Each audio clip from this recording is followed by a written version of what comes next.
ഇപ്പോൾ പഞ്ചായത്ത് മെമ്പർ നമ്മോടൊപ്പം ടെലിഫോൺ ലൈനിൽ ചേരുന്നുണ്ട്. ശ്രീ സുഗു, താങ്കൾ അറിഞ്ഞ വിവരങ്ങൾ എന്തൊക്കെയാണ്? ഇന്നലെയാണോ ഈ കാട്ടാനയുടെ ആക്രമണം ഉണ്ടായത്? ഇന്നലെ രാത്രി ആവാനോ സാധ്യത. കാരണം എന്ന് വെച്ച് കഴിഞ്ഞാല് ഇന്ന് രാവിലെ ഞാനും പിന്നെ എന്റെ സുഹൃത്തും കൂടി ഇന്ന് ഞങ്ങൾ കോളനി പോയതാ. അട്ടമല ഉന്നതിയിലോട്ട് പോയതാ. ഏറാപ്പുറ കൊണ്ട് ഉന്നതിയിലോട്ട് പോയതാ. പോയത് വേറൊന്നുമല്ല, അവിടെ ചെറിയ തോട്ടങ്ങളുണ്ട്, കാപ്പി പറിക്കാൻ വേണ്ടിയിട്ട് അവര് വരാൻ വേണ്ടി പറയാൻ വേണ്ടി പോയതായിരുന്നു. പക്ഷെ അവർക്ക് ഇന്ന് ആർക്കും വരാൻ കഴിയുന്നില്ല. അത് നേരെ ഇപ്പൊ ഇതേ ബാലകൃഷ്ണൻ 27 വയസ്സ് മരണപ്പെട്ടിരിക്കുന്നത് നമ്മൾ വേറെ ഓപ്പോസിറ്റ് റോഡിലാണ് സംഭവിച്ചിട്ടുള്ളത്. ശ്രീ സുഗു, അതായത് ഈ HME-യിലാണ് ഇത് സംഭവിച്ചതല്ലേ? എങ്ങനെ സാറേ? ഈ ഹാരിസൺ മലയാളത്തിന്റെ എസ്റ്റേറ്റ് ആണല്ലേ? അതിന്റെ ഉള്ളിലാണ് ഇപ്പോൾ ഉള്ളത്. അതെ, അവർ നടന്നു പോകുന്ന വഴിയൊക്കെയാണ്. അതില് ഷോർട്ട് വഴികളുണ്ട് കോളനിക്ക് പോയി. ബസ് പോകുന്നതിനും കാട്ടി ബസ്സല്ല മറ്റുള്ള വാഹനങ്ങൾ പോകുന്നതിനെക്കാട്ടി എളുപ്പം ഇവർക്ക് നടന്നു പോകുന്നത് ഷോർട്ട് വഴിയോട് ഇവർ അധികം തെരഞ്ഞെടുക്കാറ്. അങ്ങനെ ഷോർട്ട് വഴി കൂടെ ഇവർ പോയി കാണുള്ളൂ. ഇപ്പൊ ഞാനും ആ വഴിക്ക് എത്തുന്നുള്ളൂ, അങ്ങോട്ട് പോയിക്കൊണ്ടിരിക്കുകയാണ്. ഇവിടുത്തെ തൊഴിലാളിയായിരുന്നോ ബാലൻ?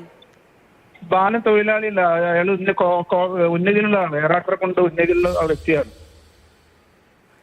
കുറച്ചുകൂടി കേട്ടില്ല പറഞ്ഞത് സർ. ഉന്നതിയിലുള്ള വ്യക്തിയാണ് അദ്ദേഹം. അപ്പം ഈ തൊഴിലാളികളെ കാണാൻ പോയതായിരുന്നോ?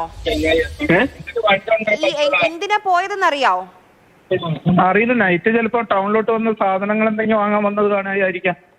നേരത്തെയും ഇവിടെ ഈ ആക്രമണ ഭീതി, കാട്ടാനയുടെ ശല്യമുള്ള സ്ഥലമായിരുന്നോ? ഈ പ്രദേശം നിരന്തരം വന്യമൃഗശല്യം രൂക്ഷമാണ്. ആനയായാലും ശരി, പുലിയായാലും ശരി, നമ്മളീ പ്രദേശങ്ങളിൽ സംഭവങ്ങളുണ്ട്. വനംവകുപ്പിന്റെയൊക്കെ നിരീക്ഷണമോ? നിരന്തരം നമ്മൾ ആവശ്യപ്പെടുന്നുണ്ട്. നമ്മളെ നിരന്തരം ആവശ്യപ്പെടാറുണ്ട്. അല്ല, വനംവകുപ്പ് ടീമിന്റെ പരിശോധനയൊക്കെ ഉണ്ടായിട്ടുണ്ടോ? ഉണ്ട്. അവിടെ എപ്പോഴും ആനശല്യം ഉണ്ടാകുമ്പോൾ നിരന്തരം നമ്മൾ ഫോറസ്റ്റുകാർ അതുമായി ബന്ധപ്പെട്ട ഉദ്യോഗസ്ഥന്മാരെ വിളിച്ച് പറയാറുണ്ട്. എടുക്ക്.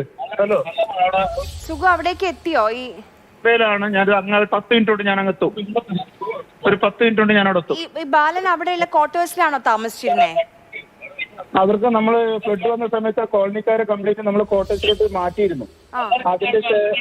അതിന്റെ ശേഷം ഇപ്പൊ കുറെ പേര് പിന്നെ ആ കോളനി ഒന്നിൽ തന്നെ ഏറാട്ടറെ കൊണ്ട് കോളനിയിൽ തന്നെ പോയി താമസിക്കാൻ തുടങ്ങിയിട്ടുണ്ട്.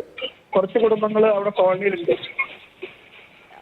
ഈ ബാലൻ എന്നാണോ മുഴുവൻ പേര്? ഈ മരിച്ചയാളുടെ പേര് ബാലൻ എന്ന് തന്നെയല്ലേ? ബാലകൃഷ്ണൻ. അദ്ദേഹത്തിന്റെ കുടുംബ പശ്ചാത്തലമോ മറ്റെന്തെങ്കിലും ഡീറ്റെയിൽസ് അറിയാൻ കഴിയുമോ?